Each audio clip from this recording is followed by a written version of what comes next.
সময়ে যে বৈষম্যমুক্ত বাংলাদেশের কথা আমরা শুনে এসেছি, একই বিসিএস এর প্রথম 227, পরে 65 জনকে বাদ রেখে সেই বৈষম্যমুক্ত বাংলাদেশকে আমরা দেখতে পাচ্ছি না।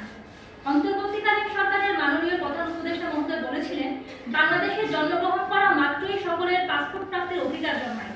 উনি পাসপোর্ট গ্রহণে পুলিশ ভেরিফিকেশন বন্ধ করেছেন।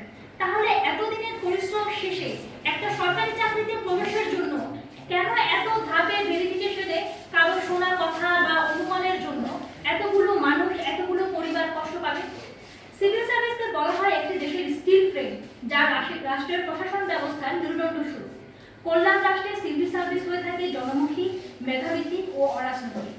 বিগত 40তম বিসিএস থেকে বাংলাদেশের শতভাগ মেধার ভিত্তিতে কোটা মুক্তভাবে সিভিল সার্ভিসে নিয়োগ হয়ে আসছে। দীর্ঘ সময়ের অধ্যাবসায় শেষে মেধার ভিত্তিতে একজন প্রার্থী যখন বিসিএস ক্যাডার হিসেবে মনোনীত হয়, তার ভেরিফিকেশন প্রক্রিয়া হওয়া উচিত ছিল নির্দিষ্ট বিধি বা নীতিমালা অনুযায়ী।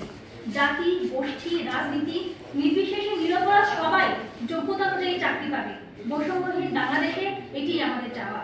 প্রিয় সাংবাদিক বৃন্দ, গ্যাজেট বঞ্চিত এই 65 জনের বেশিরভাগেরই পুলিশ ও প্রশাসনিক ভেরিফিকেশন সম্পন্ন হয়ে গ্যাজেট প্রকাশিত হয়েছিল। পরবর্তীতে দুটি গোয়েন্দা সংস্থার একটিতে ঠিক রিপোর্ট থাকলেও অন্য রিপোর্টে ভিন্নতা থাকায় আটকে গেছে সবার গ্যাজেট।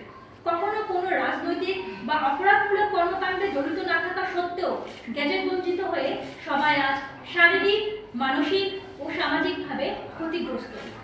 সম্প্রতি আমাদের 162 জন পুনরায় গ্যাজেটেড হয়েছেন। আমরাও আজ আপনাদের মাধ্যমে সংশ্লিষ্ট কর্তৃপক্ষের কাছে আশাবাদ ব্যক্ত করি, কর্তৃপক্ষ আমাদের বিষয়টি মানবিকভাবে বিবেচনা করবে এবং সিনিয়র সচিব স্যারের প্রতিশ্রুতি অনুযায়ী